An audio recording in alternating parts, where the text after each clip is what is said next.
Hello दोस्तों, कहानियों की दुनिया में आप सभी का स्वागत है। आज हम सुनेंगे मुंशी प्रेमचंद जी द्वारा लिखित कहानी दुर्गा का मंदिर। दोस्तों, इस कहानी से हमें पता चलता है कि नैतिकता की राह कठिन जरूर होती है, पर अंततः वही हमें सच्चे आनंद की ओर ले जाता है।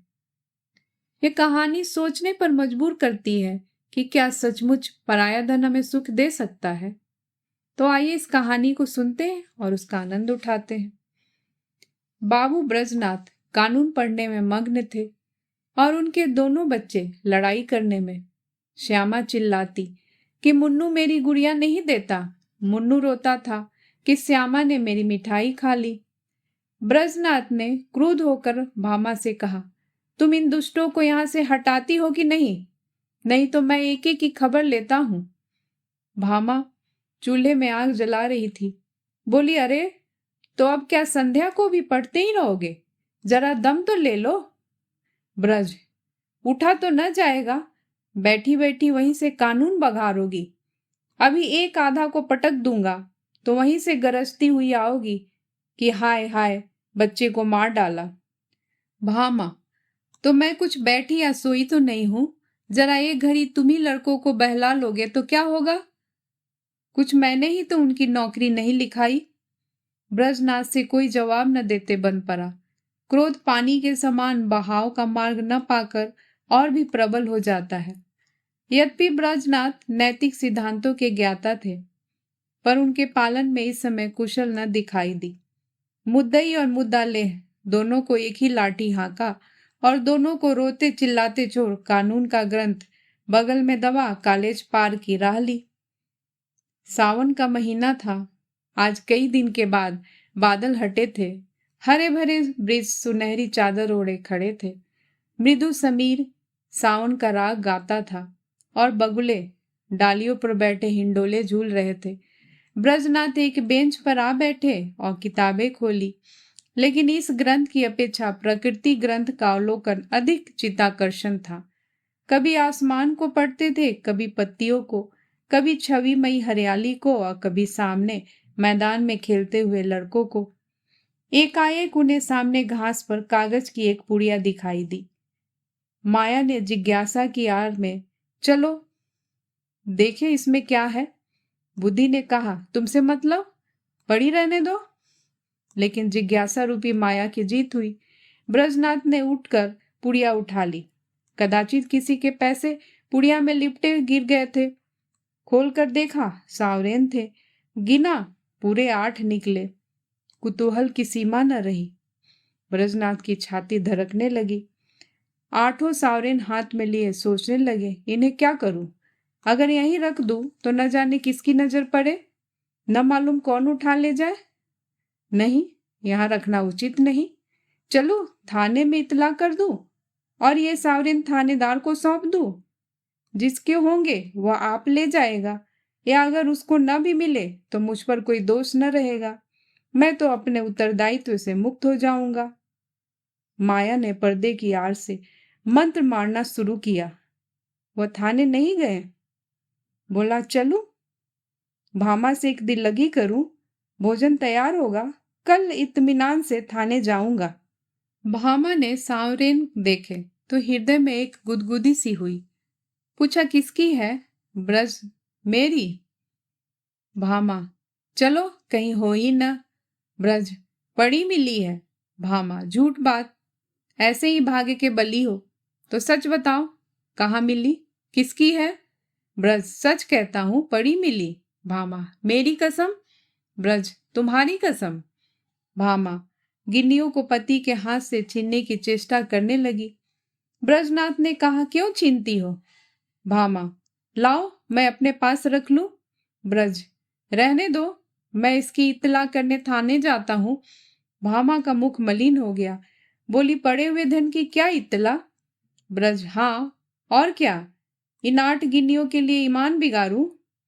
भामा, अच्छा तो सवेरे चले जाना। इस समय जाओगे तो आने में देर हो जाएगी। ब्रजनाथ ने भी सोचा, यही अच्छा है, थाने वाले रात को तो कोई कार्रवाई करेंगे नहीं। जब असरफियों को पड़ा ही रहना है तब जैसे थाने वैसे मेरा घर। गिनिया संदूक में रख दी। खा पी कर लेटे तो भामा ने हंसकर कहा, आया धन क्यों छोड़ते हो? लाओ, मैं अपने लिए एक गुल्लू बंद बनवा लूं। बहुत दिनों से जी तरस रहा है। माया ने इस समय हास्य का रूप धारण किया। ब्रजनाथ ने तिरस्कार करके कहा, गुल्लूबंद की लालसा में गले में फांसी लगाना चाहती हो क्या? प्रातःकाल ब्रजनाथ थाने के लिए तैयार हुए। कानून का एक लेक्चर छूट जाएगा, कोई हर्ज नहीं। वह इलाहाबाद के हाई कोर्ट में अनुवादक थे। नौकरी में उन्नति की आशा न देखकर साल भर से वकालत की तैयारी में मग्न थे, लेकिन अभी कपड़े पहन ही रहे थे कि उनके एक मित्र मुंशी गोरेलाल आकर बैठ गए और अपनी पारिवारिक दुश्चिंताओं की राम कहानी सुनाकर अत्यंत विनीत भाव से बोले, भाई साहब, इस समय मैं इन झंझटों में ऐसा फंस गया हूं कि बुद्धि कुछ काम नहीं करती। तुम बड़े आदमी हो, इस समय कुछ सहायता करो। ज्यादा नहीं, 30 रुपए ही दे दो। किसी न किसी तरह काम चला लूंगा। आज 30 तारीख है, कल शाम को तुम्हें रुपए मिल जाएंगे। ब्रजनाथ बड़े आदमी तो न थे, किंतु बड़कपन की हवा बांध रखी थी। यह मिथ्याभिमानी उनके स्वभाव की एक दुर्बलता थी। केवल अपने वैभव का प्रभाव डालने के लिए ही वह बहुधा मित्रों की छोटी मोटी आवश्यकताओं पर अपनी वास्तविक आवश्यकताओं को निछावर कर दिया करते थे। लेकिन भामा को इस विषय में उनसे सहानुभूति न थी। इसलिए जब ब्रजनाथ पर इस प्रकार का संकट आ पड़ता था, तब थोड़ी देर के लिए उनकी पारिवारिक शांति अवश्य नष्ट हो जाती थी। इनमें इनकार करने या टालने की हिम्मत न थी। वह सकुचाते हुए भामा के पास गए और बोले, हमारे पास 30 रुपए तो न होंगे? मुंशी गोरेलाल मांग रहे हैं। भामा ने रुखाई से कहा, मेरे पास तो रुपए नहीं। ब्रज, होंगे तो जरूर, बहाना करती हो। भामा, अच्छा बहाना ही सही। ब्रज, तो मैं उनसे क्या कह दूं? भामा, कह दो घर में रुपए नहीं है। तुमसे न कहते बने तो मैं पर्दे की आड़ से कह दूं? ब्रज, कहने को तो मैं भी कह दूं, लेकिन उन्हें विश्वास न आएगा, समझेंगे बहाना कर रहे हैं। भामा, समझे तो समझे। ब्रज, मुझसे ऐसी बेमुरौती नहीं होगी। रात दिन का साथ ठहरा, कैसे इनकार करूं? भामा, अच्छा तो जो मन में आवे सो करो। मैं एक बार कह चुकी, मेरे पास रुपए नहीं है। ब्रजनाथ मन में बहुत खिन्न हुए। उन्हें विश्वास था कि भामा के पास रुपए हैं, लेकिन केवल मुझे लज्जित करने के लिए इनकार कर रही है। दुराग्रह ने संकल्प को दृढ़ कर दिया। संदूक से 2 गिनियां निकाली और गोरेलाल को देकर बोले, भाई कल शाम को कचहरी से आते ही रुपए दे जाना। ये एक आदमी की अमानत है। मैं इसी समय देने जा रहा था। यदि कल रुपए न पहुंचे तो बहुत लज्जित होना पड़ेगा, कहीं मुंह दिखाने योग्य न रहूंगा। गोरेलाल ने मन में कहा, अमानत स्त्री के सिवा और किसकी होगी? और गिनिया जेब में रखकर घर की राह ली। आज 1 तारीख की संध्या है। ब्रजनाथ दरवाजे पर बैठे गोरेलाल का इंतजार कर रहे हैं। 5 बज गए, गोरेलाल अभी तक नहीं आए। ब्रजनाथ की आंखें रास्ते की तरफ लगी हुई थी। हाथ में एक पत्र था, लेकिन पढ़ने में जी नहीं लगता था। हर तीसरे मिनट रास्ते की ओर देखने लगते थे, लेकिन सोचते थे आज वेतन मिलने का दिन है, इसी कारण आने में देर हो रही है। आते ही होंगे। 6 बजे गोरेलाल का पता नहीं। कचहरी के कर्मचारी एक एक करके चले आ रहे हैं। ब्रजनाथ को कई बार धोखा हुआ। वह आ रहे हैं, जरूर वही है। वैसी ही अचकन है, वैसी ही टोपी है, चाल भी वैसे ही है। हाँ वही है, इसी तरफ आ रहे हैं। अपने हृदय से एक बोझा सा उतरता मालूम हुआ, लेकिन निकट आने पर ज्ञात हुआ कि कोई और है। आशा की कल्पित मूर्ति दुराशा में बदल गई। ब्रजनाथ का एक चित्त खिन्न होने लगा। वह एक बार कुर्सी से उठे, बरामदे की चौखट पर खड़े हो सड़क पर दोनों तरफ निगाह दौड़ाई। कहीं पता नहीं। 2-3 बार दूर से आते हुए इक्को को देखकर गोरेलाल को भ्रम हुआ। आकांक्षा की प्रबलता। 7 बजे चिराग जल गए। सड़क पर अंधेरा छाने लगा। ब्रजनाथ सड़क पर उद्विग्न भाव से टहलने लगे। इरादा हुआ गोरेलाल के घर चलूं, उधर कदम बढ़ाया, लेकिन हृदय कांप रहा था कि कहीं वो रास्ते में आते हुए न मिल जाए तो समझे कि थोड़े से रुपए के लिए इतने व्याकुल हो गए। थोड़ी ही दूर गए कि किसी को आते देखा। भ्रम हुआ गोरेलाल है। मुड़े और सीधे बरामदे में आकर दम लिया, लेकिन फिर वही धोखा, फिर वही भ्रांति। तब सोचने लगे कि इतनी देर क्यों हो रही है। क्या अभी तक वह कचहरी से न आए होंगे? ऐसा कदापि नहीं हो सकता। उनके दफ्तर वाले मुद्दत हुई, निकल गए। बस दो बातें हो सकती है, या तो उन्होंने कल आने का निश्चय कर लिया, समझे होंगे रात को कौन जाए, या जानबूझकर बैठ गए होंगे, देना न चाहते होंगे। उस समय उनको गरज थी, इस समय मुझे गरज है। मैं ही किसी को क्यों न भेज दूं? लेकिन किसे भेजूं? मुन्नू जा सकता है, सड़क ही पर मकान है। यह सोचकर कमरे में गए, लैंप जलाया और पत्र लिखने बैठ गए। मगर आंखें द्वारी की ओर लगी हुई थी। अकस्मात किसी के पैरों की आहट सुनाई दी, परंतु पत्र को एक किताब के नीचे दबा लिया और बरामदे में चले आए। देखा पड़ोस का एक कुंजरा तार पढ़ाने आया है। उससे बोले, भाई इस समय फुर्सत नहीं है, थोड़ी देर में आना। उसने कहा, बाबूजी घर भर के आदमी घबराए हैं, जरा एक निगाह देख लीजिए।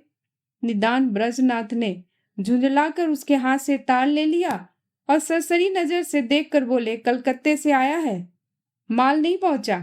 कुंजरे ने डरते डरते कहा, बाबूजी इतना और देख लीजिए, किसने भेजा है। इस पर ब्रजनाथ ने तार फेंक दिया और बोले, मुझे इस वक्त फुर्सत नहीं है। 8 बज गए। ब्रजनाथ को निराशा होने लगी। मुन्नू इतनी रात बीते नहीं जा सकता। मन में निश्चय किया, आज ही जाना चाहिए। भला से बुरा मानेंगे, इसकी कहाँ तक चिंता करूं। स्पष्ट कर दूंगा, मेरे रुपए दे दो। भलमनसी भले मानसों से निभाई जा सकती है, ऐसे धूर्तों के साथ भलमनसी का व्यवहार करना मूर्खता है। अचकन पहनी घर में जाकर भामा से कहा, जरा एक काम से बाहर जाता हूँ, किवाड़े बंद कर लो। चलने को तो चले, लेकिन पग पग पर रुकते जाते थे। गोरेलाल का घर दूर से दिखाई दिया, लैंप जल रहा था। ठिठक गए और सोचने लगे, चलकर क्या कहूंगा। कहीं उन्होंने जाते जाते रुपए निकाल कर दे दिए और देर के लिए क्षमा मांगी तो मुझे बड़ी झेप होगी। वह मुझे क्षुद्र, ओछा, धैर्यहीन समझेंगे। नहीं, रुपए की बातचीत करूं ही क्यों। कहूंगा, भाई घर में बड़ी देर से पेट दर्द कर रहा है, तुम्हारे पास पुराना तेज सिरका तो नहीं है। मगर नहीं, यह बहाना कुछ भद्दा सा प्रतीत होता है। साफ कलई खुल जाएगी। उफ, इस झंझट की जरूरत ही क्या है। वह मुझे देखकर आप ही समझ जाएंगे। इस विषय में बातचीत की कुछ नौबत ही ना आवेगी। ब्रजनाथ इसी उधेर बुन में आगे बढ़ते चले जाते थे, जैसे नदी में लहरें चाहे किसी ओर चले, धारा अपना मार्ग नहीं छोड़ती। गोरेलाल का घर आ गया। द्वार बंद था। ब्रजनाथ को उन्हें पुकारने का साहस न हुआ। समझे खाना खा रहे होंगे। दरवाजे के सामने से निकले और धीरे धीरे टहलते हुए 1 मील तक चले गए। 9 बजने की आवाज कान में आई। गोरेलाल भोजन कर चुके होंगे, यह सोचकर लौट पड़े। लेकिन द्वार पर पहुंचे तो अंधेरा था। वह आशा रूपी दीपक बुझ गया था। 1 मिनट तक दुविधा में खड़े रहे। क्या करूं? अभी बहुत सवेरा है, इतनी जल्दी थोड़े ही सो गए होंगे। दबे पांव बरामदे में चढ़े, द्वार पर कान लगाकर सुना। चारों ओर ताक रहे थे, कहीं कोई देख न ले। कुछ बातचीत की भनक कान में पड़ी। ध्यान से सुना तो स्त्री कह रही थी, रुपए तो सब उठ गए, ब्रजनाथ को कहां से दोगे। गोरेलाल ने उत्तर दिया, ऐसी कौन सी उतावली है, फिर दे देंगे। और दरख्वास्त दे दी है, कल मंजूरी हो ही जाएगी। 3 महीने के बाद लौटेंगे, तब देखा जाएगा। ब्रजनाथ को ऐसा जान पड़ा मानो मुंह पर किसी ने तमाचा मार दिया। क्रोध और नैराश्य से भरे हुए बरामदे से उतर आए। घर चले तो सीधे कदम न पड़ते थे, जैसे कोई दिन भर का थका मांदा पथिक हो। ब्रजनाथ रात भर करवटें बदलते रहे। कभी गोरेलाल की धूर्तता पर क्रोध आता था, कभी अपनी सरलता पर। मालूम नहीं किस गरीब के रुपए हैं, उस पर क्या बीती होगी। लेकिन अब क्रोध या खेद से क्या लाभ। सोचने लगे रुपए कहाँ से आवेंगे। भामा पहले ही इनकार कर चुकी है, वेतन में इतनी गुंजाइश नहीं। 10-5 रुपए की बात होती तो कतर बेउत करता। तो क्या करूं, किसी से उधार लूं, मगर मुझे कौन देगा। आज तक किसी से मांगने का सहयोग नहीं पड़ा, और अपना कोई ऐसा मित्र है भी तो नहीं। जो लोग हैं मुझी को सताया करते हैं, मुझे क्या देंगे। हाँ, यदि कुछ दिन कानून छोड़कर अनुवाद करने में परिश्रम करूं तो रुपए मिल सकते हैं। कम से कम 1 मास का कठिन परिश्रम है।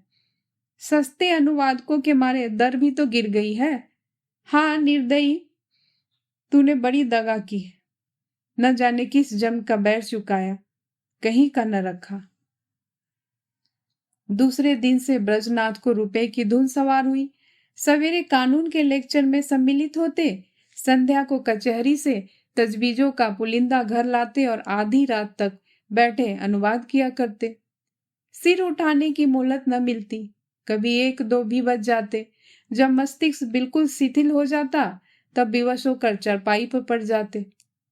लेकिन इतने परिश्रम का अभ्यास न होने के कारण कभी कभी सिर में दर्द होने लगता, कभी पाचन क्रिया में विघ्न पड़ जाता, कभी ज्वर चढ़ आता। इस पर भी वह मशीन की तरह काम में लगे रहते। भामा कभी कभी झुंझला कर कहती, अजी लेट भी रहो, बड़े धर्मात्मा बने हो। तुम्हारे जैसे 10-5 आदमी और होते तो संसार का काम ही बंद हो जाता। ब्रजनाथ इस बाधाकारी व्यंग का उत्तर न देते।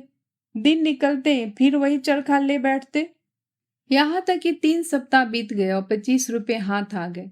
ब्रजनाथ सोचते थे 2-3 दिन में बेड़ा पार है, लेकिन 21वें दिन उन्हें प्रचंड ज्वर चढ़ा और 3 दिन तक न उतरा। छुट्टी लेनी पड़ी। शयासेवी बन गए। भादों का महीना था। भामा ने समझा पित्त का प्रकोप है, लेकिन जब 1 सप्ताह तक डॉक्टर की औषधि सेवन करने पर भी ज्वर न उतरा तब घबराई। ब्रजनाथ प्रायः ज्वर में बकझक भी करने लगते। भामा सुनकर डर के मारे कमरे में से भाग जाती, बच्चों को पकड़कर दूसरे कमरों में बंद कर देती। अब उसे शंका होने लगती थी, कहीं यह कष्ट उन्हीं रुपए के कारण तो नहीं भोगना पड़ रहा। कौन जाने, रुपए वालों ने कुछ कर धर दिया हो।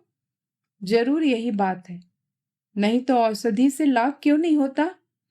संकट पड़ने पर हम धर्म भीरू हो जाते हैं, औषधियों से निराश होकर देवताओं की शरण लेते हैं।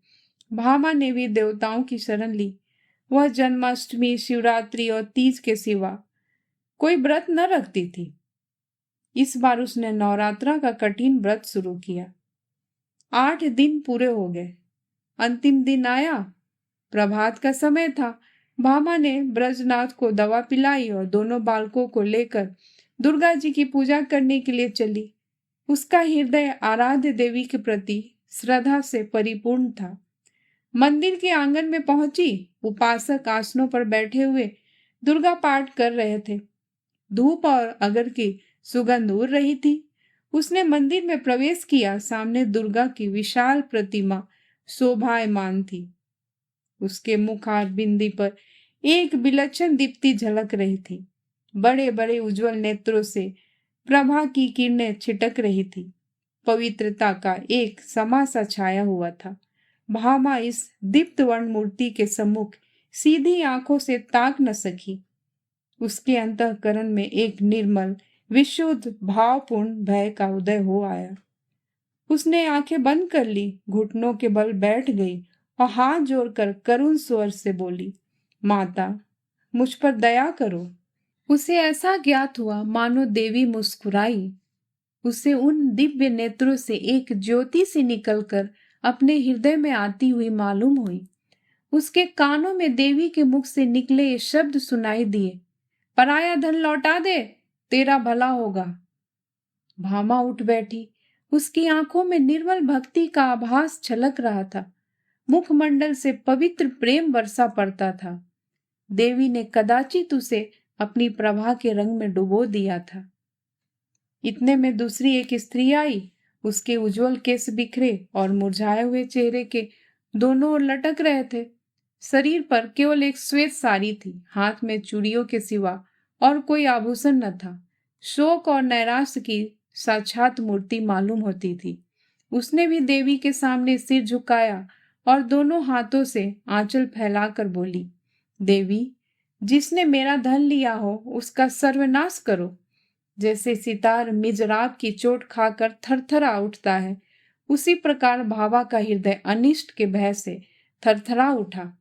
ये शब्द तीर शब्द के समान उसके कलेजे में चुभ गए। उसने देवी की ओर कातर नेत्रों से देखा। उनका ज्योतिर्मय स्वरूप भयंकर था। नेत्रों से भीषण ज्वाला निकल रही थी। भामा के अंतःकरण में सर्वथा आकाश से, मंदिर के सामने वाले वृक्षों से, मंदिर के स्तंभों से, सिंहासन के ऊपर जलते हुए दीपक से और देवी के विकराल मुख से ये शब्द निकलकर गूंजने लगे, पराया धन लौटा दे, नहीं तो तेरा सर्वनाश हो जाएगा। भामा खड़ी हो गई और उस वृद्धा से बोली, क्यों माता, तुम्हारा धन किसी ने ले लिया है? वृद्धा ने इस प्रकार उसकी ओर देखा मानो डूबते को तिनके का सहारा मिला। बोली, हाँ बेटी। भामा, कितने दिन हुए? वृद्धा, कोई 1.5 महीना। भामा, कितने रुपए थे? वृद्धा, पूरे 120। भामा, कैसे खोए? वृद्धा, क्या जाने, कहीं गिर गए। मेरे स्वामी पलटन में नौकर थे। आज कई बरस हुए वह परलोक सिधार गए। अब मुझे सरकार से 60 रुपए साल पेंशन मिलती है। अब की 2 साल की पेंशन एक साथ ही मिली थी। खजाने से रुपए लेकर आ रही थी, मालूम नहीं कब और कहाँ गिर पड़े। 8 गिनिया थी। भामा, अगर वे तुम्हें मिल जाए तो क्या दोगी? वृद्धा, अधिक नहीं, उसमें से 50 रुपए दे दूंगी। भामा, रुपए क्या होंगे, कोई उससे अच्छी चीज दो। वृद्धा, बेटी, और क्या दूं? जब तक जीऊंगी तुम्हारा यश गाऊंगी। भामा, नहीं, इसकी कोई आवश्यकता नहीं। वृद्धा, बेटी, इसके सिवा मेरे पास क्या है? भामा, मुझे आशीर्वाद दो, मेरे पति बीमार है, वह अच्छे हो जाए। वृद्धा, क्या उन्हीं को रुपए मिले हैं? भामा, हाँ, वह उसी दिन से तुम्हें खोज रहे हैं। वृद्धा घुटनों के बल बैठ गई और आंचल फैलाकर कंपित स्वर से बोली, देवी, इनका कल्याण करो। भामा ने फिर देवी की ओर सशंक दृष्टि से देखा। उनके दिव्य रूप पर प्रेम का प्रकाश था। आंखों में दया की आनंददायिनी झलक थी। उस समय भामा के अंतःकरण में कहीं स्वर्ग लोक से यह ध्वनि सुनाई दी, जा, तेरा कल्याण होगा। संध्या का समय था। भामा ब्रजनाथ के साथ इक्के पर बैठी तुलसी के घर उसकी थाली लौटाने जा रही थी। ब्रजनाथ के बड़े परिश्रम की कमाई तो डॉक्टर की भेंट हो चुकी है, लेकिन भामा ने एक पड़ोसी के हाथ अपने कान के झुमके बेचकर रुपए जुटाए हैं। जिस समय झुमके बनकर आए थे, भामा बहुत प्रसन्न हुई थी। आज उन्हें बेचकर वह उससे भी अधिक प्रसन्न है। जब ब्रजनाथ ने 8 गिनिया उसे दिखाई थी, उसके हृदय में एक गुदगुदी सी हुई थी, लेकिन यह हर्ष मुख पर आने का साहस न कर सका था। आज उन गिनियों को हाथ से जाते समय उसका हार्दिक आनंद आंखों में चमक रहा है, ओठों पर नाच रहा है, कपोलों को रंग रहा है और अंगों पर किलोल कर रहा है। वह इंद्रियों का आनंद था, यह आत्मा का आनंद है। वह आनंद लज्जा के भीतर छिपा हुआ था, यह आनंद गर्व से बाहर निकला पड़ता है। तुलसी का आशीर्वाद सफल हुआ। आज पूरे 3 सप्ताह के बाद ब्रजनाथ तकिए के सहारे बैठे थे। वह बार बार भामा को प्रेम पूर्ण नेत्रों से देखते थे। वह आज उन्हें देवी मालूम होती थी। अब तक उन्होंने उसके बाह्य सौंदर्य की शोभा देखी थी, आज वह उसका आत्मिक सौंदर्य देख रहे हैं। तुलसी का घर एक गली में था। इक्का सड़क पर जाकर ठहर गया। ब्रजनाथ इक्के पर से उतरे और अपनी छड़ी टेकते हुए भामा के हाथों के सहारे तुलसी के घर पहुंचे। तुलसी ने रुपए लिए और दोनों हाथ फैलाकर आशीर्वाद दिया, दुर्गा जी तुम्हारा कल्याण करे। तुलसी का वर्णहीन मुख वैसे ही खिल गया जैसे वर्षा के पीछे वृक्षों की पत्तियां खिल जाती है। सिमटा हुआ अंग फैल गया, गालों की झुर्रियां मिटती दिख रही थी। ऐसा मालूम होता था मानो उसका कायाकल्प हो गया। वहां से आकर ब्रजनाथ अपने द्वार पर बैठे हुए थे कि गोरेलाल आकर बैठ गए। ब्रजनाथ ने मुंह फेर लिया। गोरेलाल बोले, भाई साहब, कैसी तबीयत है? ब्रजनाथ, बहुत अच्छी तरह हूँ। गोरेलाल, मुझे क्षमा कीजिएगा, मुझे इसका बहुत खेद है कि आपके रुपए देने में इतना विलम्ब हुआ। पहली तारीख को ही घर से एक आवश्यक पत्र आ गया था और मैं किसी तरह 3 महीने की छुट्टी लेकर घर भागा। वहां की विपत्ति कथा कहूँ तो समाप्त न हो, लेकिन आपकी बीमारी का शोक समाचार सुनकर आज भागा चला आ रहा हूँ। ये लीजिए, रुपए हाजिर है। इस विलम्ब के लिए अत्यंत लज्जित हूँ। ब्रजनाथ का क्रोध शांत हो गया। विनय में कितनी शक्ति है। बोले, जी हाँ, बीमार तो था लेकिन अब अच्छा हो गया हूँ। आपको मेरे कारण व्यर्थ कष्ट उठाना पड़ा। यदि इस समय आपको असुविधा हो तो रुपए फिर दे दीजिएगा। मैं अब उरीन हो गया हूँ। कोई जल्दी नहीं है। गोरेलाल विदा हो गए तो ब्रजनाथ रुपए लिए हुए भीतर आए और भामा से बोले, ये लो अपने रुपए। गोरेलाल दे गए। भामा ने कहा, ये मेरे रुपए नहीं, तुलसी के हैं। एक बार पराया धन लेकर सीख गई। ब्रज, लेकिन तुलसी के पूरे रुपए तो दे दिए गए। भामा, दे दिए तो क्या, ये उसके आशीर्वाद की न्यौछावर है। ब्रज, कान के झुमके कहाँ से आवेंगे। भामा, झुमके न रहेंगे न सही, सदा के लिए कान तो हो गए। दोस्तों, इस कहानी को सुनने के लिए आपका बहुत बहुत धन्यवाद। दोस्तों, अगर आपको ये कहानियाँ अच्छी लगती है तो प्लीज़ मेरे चैनल को लाइक एंड सब्सक्राइब करना मत भूलिएगा। और हाँ, कमेंट्स भी ज़रूर करें। मैं फिर हाजिर होंगी एक नई कहानी के साथ। तब तक के लिए नमस्कार।